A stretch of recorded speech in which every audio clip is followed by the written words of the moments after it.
요즘에는 과거에 비해서 결혼 정년기라고 불리는 나이가 많이 늦춰지고 있죠. 20년 전만 해도 남자 나이 30, 여자 나이 27이 평균 결혼 정년기였습니다. 아마 30년, 40년 전에는 더 젊었을 것 같아요. 그러나 지금은 남자나 여자 동일하게 30에서 35살 사이가 평균 결혼 정년기라고 합니다. 그러다 보니까 대부분 20대 때 결혼을 하셨던 부모님들 입장에서는 이 아들, 딸이 30이 넘도록 결혼할 생각을 하고 있지 않으면 마음이 많이 조급해지시겠죠. 그런데 그랬던 아들, 딸이 어느 날에 이 사람과 결혼을 하겠다고 누군가를 데리고 와서 소개를 시켜주시면 참 기쁠 겁니다. 여러분, 그럴 때 어떤 사람을 데려와서 소개시켜주면 참 좋겠습니까? 얼마 전에 한 결혼정보회사에서 20, 30대 미혼 남녀가 생각하는 이상적 배우자상을 발표한 적이 있어요.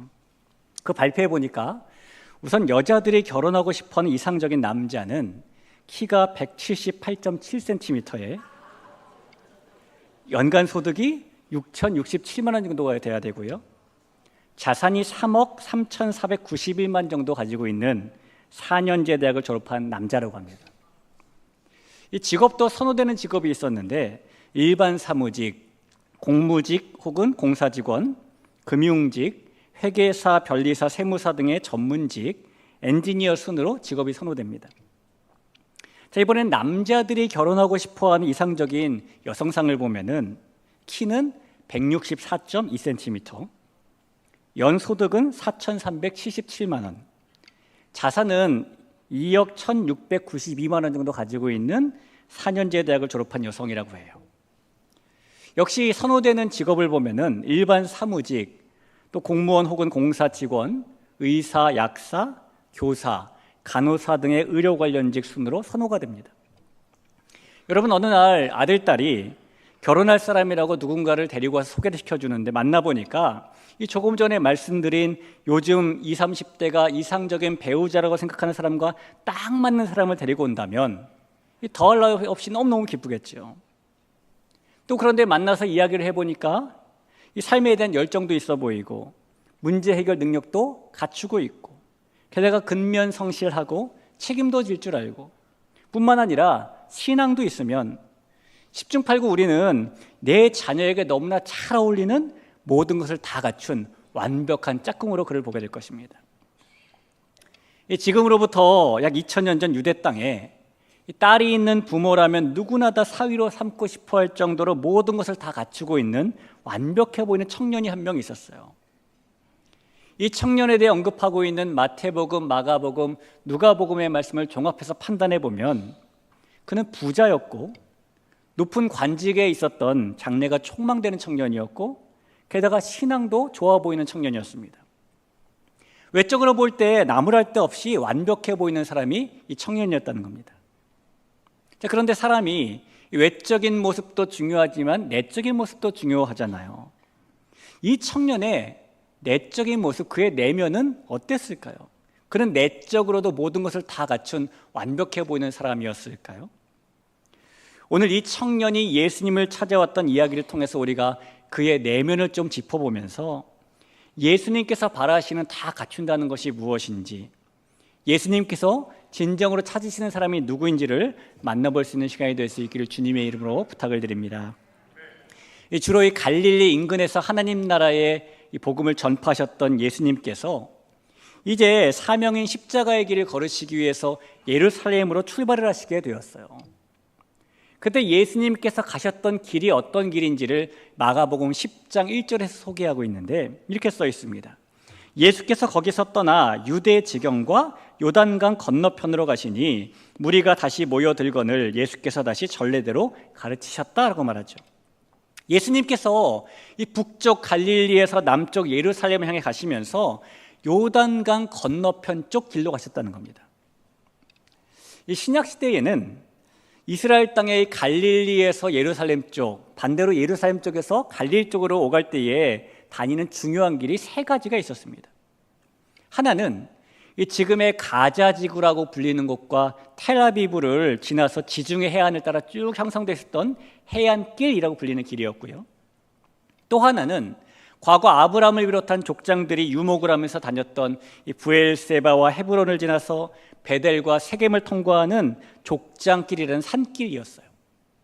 그리고 마지막 하나는 현재 유네스코 이 세계 유산으로 지정되어 있는 그 유명한 페트라라는 곳과 다메섹을 연결하는 왕의 대로라는 길이었습니다. 이 세 개의 길은 모두 구약 시대 때부터 잘 사용하던 너무너무 잘 닦여 있던 길이었죠. 자, 그런데 신약 시대의 유대인들은 이 갈릴리에서 예루살렘 쪽으로, 예루살렘에서 갈릴리 쪽으로 갈 때에 이 세 개의 길을 잘 이용하지 않았습니다. 너무나 잘 닦여 있었지만은 해안길이나 족장길로 가려고 했더니 자기들이 싫어하는 사마리아 사람들이 사는 곳을 지나가야 하기 때문에, 왕의 대로를 통해서 가려고 했더니 자기들이 미워하는 이방인들이 사는 곳을 지나가야 되기 때문에 가지 않았어요. 이 대신에 유대인들은 이 남단과 북단을 오갈 때에 요단강을 건너는 수고를 한번 하고 만나게 되는 베레아 길이라는 작은 길을 사용하게 됩니다. 이 유대인들이 그 불편을 감수하면서까지 요단강을 건너가서 작은 베레아 길을 만나고 그 길을 통해서 남쪽으로 내려가든 북쪽으로 올라가든 그렇게 한 다음에 다시 요단강을 건너서 목적지로 갔던 겁니다. 이 지금으로 바꿔 설명하면 어떤 사람이 서울에서 부산을 가고 싶은데 이 경부고속도로를 타고 쭉 가려고 했더니 내가 너무너무 싫어하는 사람이 사는 동네를 그 고속도로가 지나는 거예요. 그래서 그 고속도로로 가지 않고 굳이 불편한 지방도를 통해서 부산을 간 것과 똑같이 그들이 했다는 겁니다. 여러분, 사람들의 이런 모습은 옛날이나 지금이나 변함이 별로 없는 것 같아요. 지금도 사람들은 미운 사람이 있는 곳에는 잘 가지 않으려고 하지요. 마음에 들지 않는 사람하고는 같이 있으려고조차 하지 않으려고도 하기도 하고, 말도 잘 안 섞으려고 하기도 하고요. 싫어하는 사람을 만날 것 같은 길은 정말로 돌아서 가기도 하고요. 우연이라도 마주치면은 아예 모르는 사람처럼 소 닭 보듯 하기도 합니다. 물론 우리 대길교회에는 그런 분들이 한 분도 안 계시겠지만 어쩌면 교회 안에서 그런 모습이 나타날 때도 있죠. 이 주일 예배가 우리 교회처럼 1부, 2부, 3부 여러 차례 드려지다 보니까 내가 별로 보고 싶지 않은 사람이 있을 때에는 그 사람과 다른 시간대에 참석해서 예배를 드리기도 하고, 혹여라도 같은 예배를 드리게 되면은 가능한 멀리 떨어져 않기도 하고. 여러분, 예전에 사람의 미움에 대한 이런 얘기도 있잖아요. 시집살이를 많이 한 며느리들이 시집 식구가 너무 미워가지고 시금치도 먹지 않고 떡도 시루떡은 먹지 않고 시청에는 가지도 않고 성경을 읽을 때는 시편도 읽지 않는다. 반대로 처가의 섭섭함을 가지고 있는 사회들도 마찬가지죠. 치킨을 시켜 먹을 때는 처갓집 양념치킨은 절대 시켜 먹지 않는다. 여러분, 2000년 전이나 지금이나 이 마음에 들지 않는 사람을 미워하고 싫어하는 것은 사람의 변치 않는 악한 본성인가 봐요. 그 옛날의 유대인들은 그 사마리아 사람들이 싫어서, 이방인들이 미워서 그들을 만날 것 같은 길은 아예 가지도 않는 모습을 보였던 겁니다. 하지만 여러분, 그런 태도는 하나님을 모르는 사람들이나 가지는 태도이지, 하나님의 백성이라는 긍지를 가지고 있고 안식일을 잘 지킨다고 자부하던 유대인들은 가지면 안 되는 태도이죠. 또한 그런 기준은 오늘 사는 우리에게도 마찬가지로 동일하게 적용되는 기준이기도 합니다. 예수님을 믿지 않는 사람들은 무시함과 외면함과 미워함으로 다른 사람을 대할 수도 있지만, 하나님의 자녀라는 우리의 모습은, 예수님을 믿고 하나님의 나라를 살아가는 우리의 태도는 달라야 하기 때문이에요. 자, 히브리서 12장 14절에 이런 말씀이 있죠. 모든 사람과 더불어 화평함과 거룩함을 따르라. 이것이 없이는 아무도 주를 보지 못하리라. 성도 여러분, 이 히브리서의 이 말씀이 다른 사람에게가 아니라 바로 이 자리에 있는 저와 여러분에게 주신 살아계신 하나님의 말씀임을 잊지 마시기 바랍니다. 혹시 나에게 상종하기 싫은 사마리아인처럼 생각되는 사람이 있다면 그 사람과 밥 한번 같이 더 먹고, 혹시 나에게 말도 섞고 싶지 않은 이방인처럼 생각되는 사람이 있다면 그 사람과 커피 한 번 더 마시고, 그렇게 모든 사람과 더불어 화평함을 이루고 주님을 볼 수 있는 우리가 될 수 있기를 주의 이름으로 축복합니다. 이 갈릴리에서 복음을 전하시던 이 예수님께서 십자가를 지시기 위해서 예루살렘으로 가시면서 이 당시 사람들이 사용하던 그 작은 길, 베레아 길을 따라서 유대 지경과 요단강 건너편 길로 지금 가셨다라고 마가복음 10장 1절은 말해요. 자, 그런데 예수님께서 그 길을 따라 예루살렘으로 가고 계실 때에 갑자기 한 사람이 예수님께 달려 찾아오게 됩니다. 그리고 그는 다짜고짜 예수님께 무릎을 꿇고 앉더니 무엇을 하면 영생을 얻을 수 있습니까? 라고 질문을 했어요. 17절을 보시죠. 예수께서 길에 나가실새 한 사람이 달려와서 꿇어앉아 묻자오되 선한 선생님이여 내가 무엇을 하여야 영생을 얻으리까? 자, 마태복음에 의하면은 이 사람은 아주 젊은 청년입니다. 자, 그런데 여러분, 이 젊은 청년이 왜 헐레벌떡 뛰면서까지 오늘 예수님을 찾아온 것일까요? 예수님을 찾아왔을 때는 이유가 있었겠죠. 어떤 분들은 이 청년이 예수님을 찾아온 것은 그의 영적인 갈급함이 있었기 때문이다라고 말씀하기도 합니다. 아마도 이 청년이 예수님께 한 질문이 영생에 관한 질문이었기 때문에 그렇게 생각할 수도 있을 것 같아요. 그러나 오늘 저는 여러분께 다른 해석을 하나 제시해 보고 싶어요. 왜냐하면 아무리 살펴봐도 이 청년이 예수님을 찾아온 오늘 이야기의 결말을 보면 그가 정말 영적으로 갈급했던 사람이 맞을까? 라는 의문을 품게 되기 때문입니다. 여러분, 갈급함이라는 게 뭐죠? 이 갈급함은 갈증과 비슷한 겁니다. 우리 모두 갈증을 느껴본 적이 있어요. 특히 요즘처럼 너무너무 이렇게 더울 때 우리는 심한 갈증을 느끼는데 여러분께서는 이 목이 마르실 때 주로 무엇을 마시게 됩니까? 이 목이 너무 마른 사람들은 청량감이 있는 탄산음료를 마시기도 하고요. 뭐 흡수가 빠르다는 이온 음료를 마시기도 하고 시원한 아이스 커피를 마시기도 하죠. 근데 그런 음료들을 마시고 나면은 나중에 다시 갈증이 찾아오게 됩니다. 그래서 갈증이 극심해질수록 마셔야 되는 것은 결국 물이죠. 목이 말라 죽을 것 같은 사람에게 절실한 것은 물이라는 겁니다. 어떤 사람이 사막을 여행하다가 그만 마실 물이 떨어져 버렸습니다.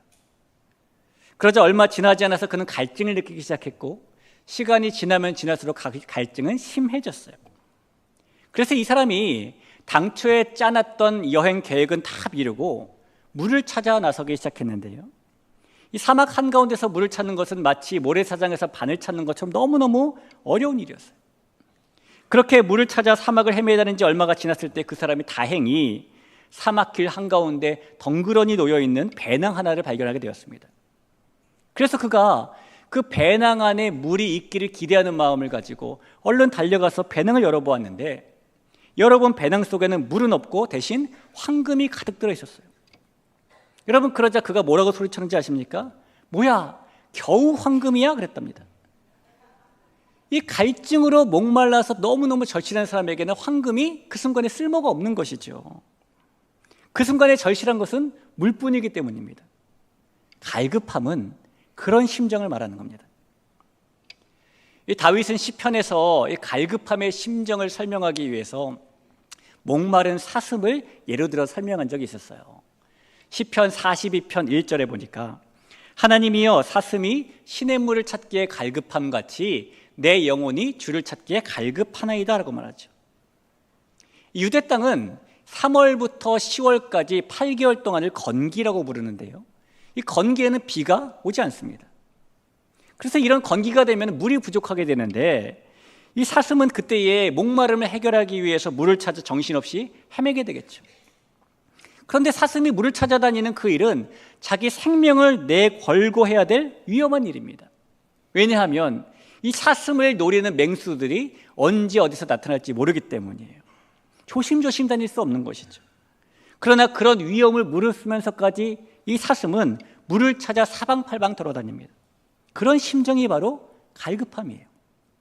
자, 그런데 그러다 마침내 물을 찾아냈을 때에 그 물을 마시지 않는 사슴이 있을까요? 없을까요? 없겠죠. 만약 물을 찾아내고도 사슴이 그 물을 마시지 않는다면 그 사슴은 목마른 사슴이 아닌 거예요. 갈급한 사슴이 아닌 겁니다. 자, 오늘 예수님을 찾아온 이 청년을 보면 그는 자신의 영생에 관한 질문에 대해 예수님께서 해주신 답변을 듣고 예수님의 답변의 물을 마시지 않습니다. 22절을 보시죠. 그 사람은 재물이 많은 고로 이 말씀으로 인하여 슬픈 기색을 띠고 근심하며 가니라.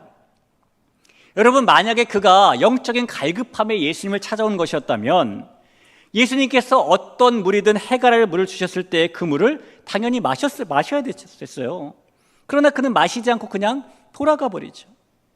예수님께서 주시는 방법을 그는 받아들이지 않는 겁니다.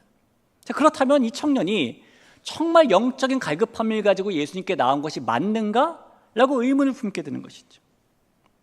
그가 예수님의 이 말씀이라는 물을 마시자는 것을 볼 때에 그는 목말라서 갈급해서 예수님을 찾아온 것이 아니다라고 보이게 되는 겁니다. 자, 성도 여러분, 우리가 예수님께 나아갈 때 때로는 감사함으로 나가기도 하지만 때로는 절박함에, 때로는 갈급함에 나가기도 합니다.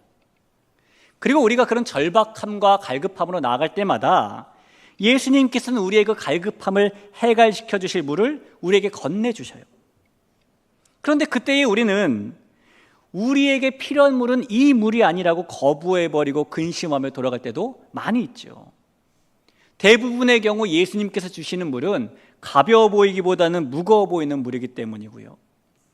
예수님께서 주시는 물은 십자가를 져야만 되는 물일 수도 있고, 또한 어려운 순종을 요구하시는 물일 수도 있고, 모든 것을 포기해야 되는 물일 수도 있기 때문입니다.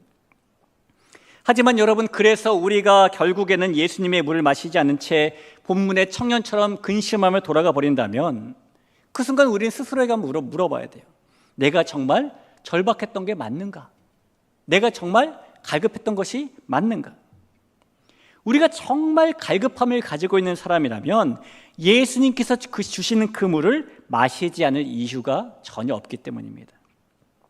사랑하는 성도 여러분, 오늘 갈급함이 있는 것처럼 보였지만은 실상은 갈급함이 없던 사람이었던 이 청년을 기억하면서 절박함으로 갈급함으로 예수님을 찾을 때마다 그 예수님께서 건네주시는 해갈의 물을, 그 물이 어떤 포기와 함께 마셔야 되는 물일지언정 마실 수 있는 우리가 될 수 있기를 주님의 이름으로 간절히 부탁을 드립니다.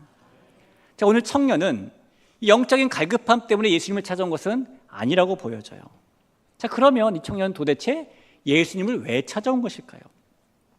우리가 이 청년이 예수님을 찾아온 이유를 알기 위해서는 그가 어떤 사람인지를 좀 알아볼 필요가 있습니다.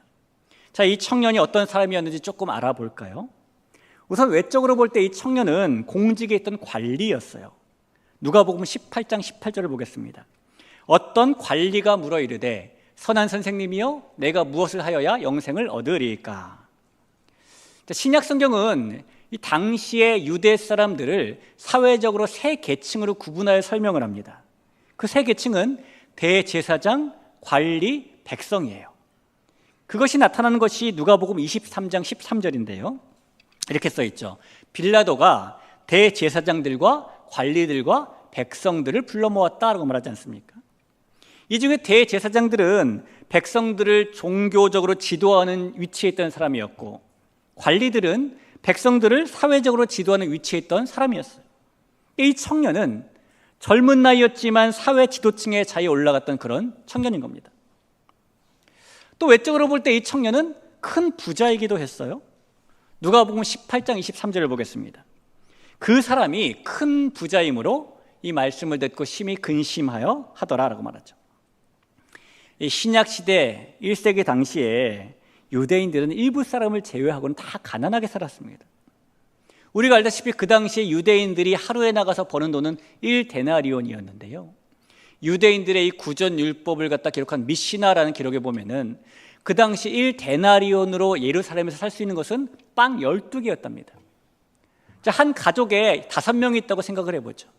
5인 가족을 기준으로 볼 때에 1데나리온은 한 명당 빵 2개로 그날을 버텨야 될 정도의 작은 금액인 거예요. 그 정도 가난하게 유대인들이 살았다는 겁니다. 신체 건장한 남자가 안식일을 제외하고 각종 절기를 제외하고 1년 내내 일한다면 약 300데나리온 정도 벌 수 있었겠죠. 근데 동일한 시대의 로마 시민들은 아주 가난하게 사는 서민 중에 서민도 1년에 5,000데나리온을 벌었습니다. 그러니 유대인 서민들이 얼마나 가난하게 살았는지 우리가 짐작할 수 있어요. 게다가 그들은 로마의 압제를 받기 때문에 가난하더라도 혹독한 세금도 내야 됐고, 그러다 보니 빵조차 사 먹는 것이 버거울 정도로 가난하게 살았죠. 자, 그런데 오늘 본문의 청년은 대부분의 유대인들이 지극히 가난하고 평범한 서민들이었던 것에 비해서 눈에 띄게 큰 대단한 부자였다는 겁니다. 이 누가복음의 큰 부자라는 말을 원어 성경으로 보면은 이 사람이 스포드라한 부자라고 써 있어요. 이 스포드라라는 말은 대단하게, 몹시, 극히 이런 뜻입니다. 그러니까 이 청년은 그냥 부자가 아니라 대단한 부자였던 것이죠. 여러분, 누군가를 볼 때 그 사람이 얼마 정도 가지고 있으면 와, 저 사람 부자네? 이렇게 생각하십니까? 우리나라의 하나금융연구소에서 발간하는 대한민국 웰스 리포트라는 것하고요, KB금융에서 발간하는 KB 부자보고서라는 걸 보면은 이 부동산을 제외한 금융 자산을 10억 이상 가지고 있는 사람들을 부자라고 지칭을 합니다. 여러분 어떠신가요? 여러분께서는 부자이십니까? 자, 그런데 이 부자라고 지칭되는 사람들도 자기 자신들을 보면서 다 부자라고 생각하지는 않아요. 왜냐하면 그들이 생각하는 부자의 기준이 따로 있기 때문입니다. 그들이 생각하는 부자는 총 자산이 137억 이상 있는 사람, 이 사람이 찐 부자래요. 그러니까 우리가 볼 때에는 이 금융자산을 10억만 가지고 있어도 와, 부자다라고 생각을 하는데 총 자산이 137억 있는 사람을 볼 때 얼마나 더 와, 저 사람 얼마나 부자일까라는 생각이 들까요?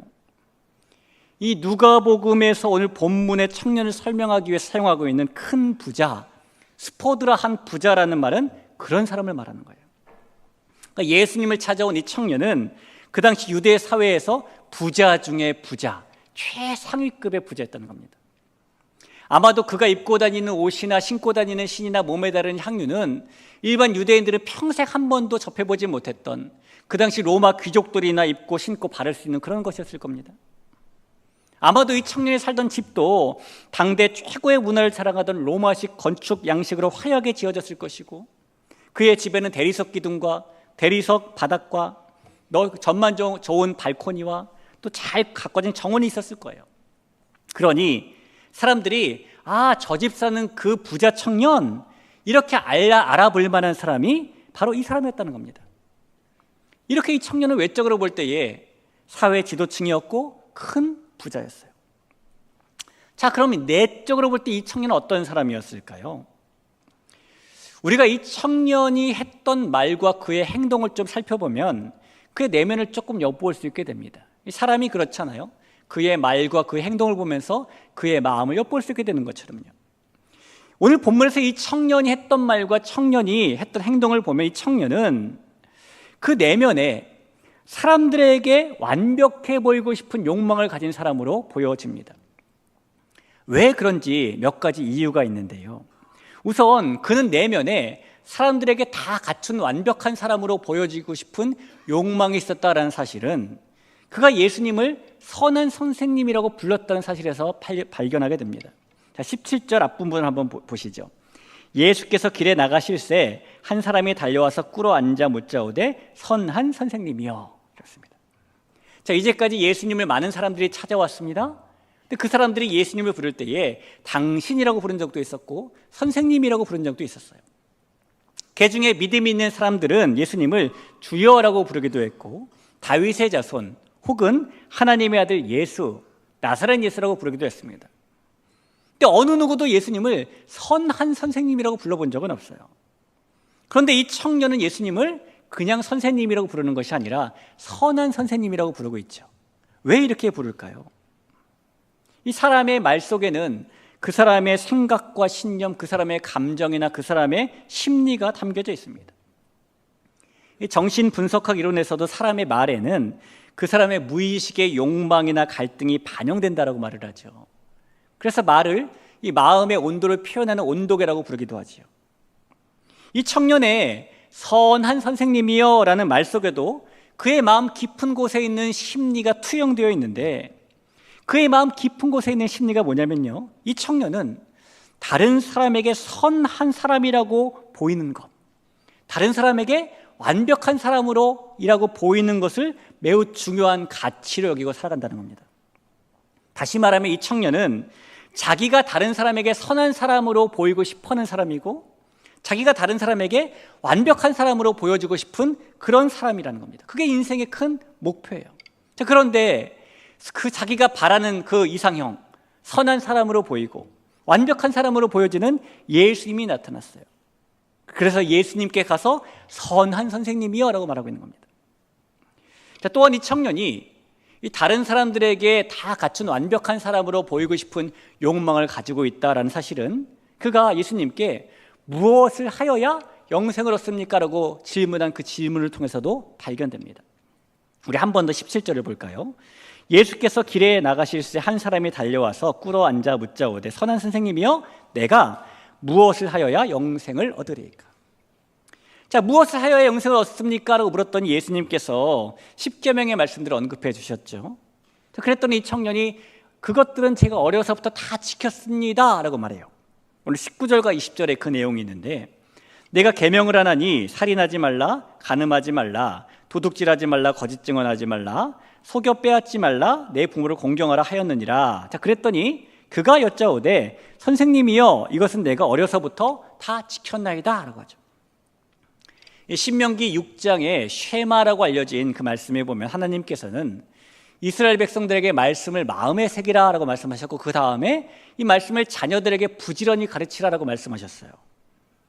그래서 실제로 유대인들은 이 말씀을 자녀들에게 부지런히 가르칩니다. 그래서 유대인들은 6살이 될 때부터 계명을 암송하며 지키며 자라나요. 그런 이 청년이 예수님께 그 계명들은 제가 어려서부터 다 지켰나이다 라고 말한 것은 허언이 아닌 겁니다. 자, 그러나 모든 계명을 철저하게 지켰던 이 청년에게는 여전히 무엇을 더 해야 하는가가 중요했죠. 왜 그에게 무엇을 더 해야 되는가가 중요하죠? 그래야 선한 사람으로 더 보일 수 있으니까요. 그래야 완벽한 사람으로 더 보일 수 있으니까요. 여러분, 이 청년이 예수님을 찾아온 것은 선한 사람으로 보이고 싶고 완벽한 사람으로 보이고 싶은 욕망을 채우기 위해서입니다. 어떤 면에서는 사람이 허술해 보이는 것보다는 완벽해 보이는 것이 좋을 때도 있어요. 이 완벽함을 바라면 그만큼 사람은 자기 나름대로의 기준을 세워놓고 그 기준에 다다르기 위해서 열심히 노력하기 때문이죠. 그렇게 완벽함을 바라는 사람들을 우리는 완벽 추구자와 완벽주의자로 구분을 합니다. 이 두 부류는 비슷해 보이지만 아주 극과 극으로 상당히 다른 사람들이죠. 우선 완벽 추구자는 이 결과와 상관없이 자신이 세워놓은 기준에 다다르게 최선을 다하는 과정을 중요하게 생각하는 사람이에요. 그래서 결과가 완벽하지 않더라도 내가 세워놓은 기준에 충분히 가까웠다고 생각하면 만족하는 사람입니다. 이런 완벽 추구자에게 완벽함의 기준은 자기 자신에게 있어요. 반면에 완벽주의자는 과정보다 결과를 중요하게 생각하고 결과에 집착하는 사람입니다. 내가 아무리 최선을 다해서 열심을 다했어도 보여지는 결과에 대한 사람들의 평가가 좋지 않다면 실패했다고 생각하는 사람이죠. 그래서 완벽주의자에게는 남에게 완벽한 결과가 보여지는 것이 중요한데 그러다 보니 완벽함의 기준이 자신에게 있는 것이 아니라 다른 사람의 시선에 있는 사람이죠. 오늘 예수님을 찾아온 이 청년은 다른 사람에게 선함을 비롯한 모든 것을 다 갖춘 완벽한 사람으로 보여지는 일이 너무너무 중요하게 여겨지는 그런 내면이 있는 사람인 것입니다. 하지만 성도 여러분, 예수님께서 보시기에 이 청년은 완벽해 보일지는 몰라도 예수님께서 찾으시는 완전한 사람은 아니었어요. 왜냐하면 이 청년은 자신을 완벽하게 보이도록 도와주는 것들을 결코 포기할 수 없었기 때문입니다. 오늘 1절과 22절을 보겠습니다. 예수께서 그를 보시고 사랑하사 이르시되 내게 아직도 한 가지 부족한 것이 있으니 가서 내게 있는 것을 다 팔아 가난한 자들에게 주라. 그리하면 하늘에서 보화가 내게 있으리라. 그리고 와서 나를 따르라 하시니 그 사람은 재물이 많은 고로 이 말씀으로 인하여 슬픈 기색을 띠고 근심하며 가니라.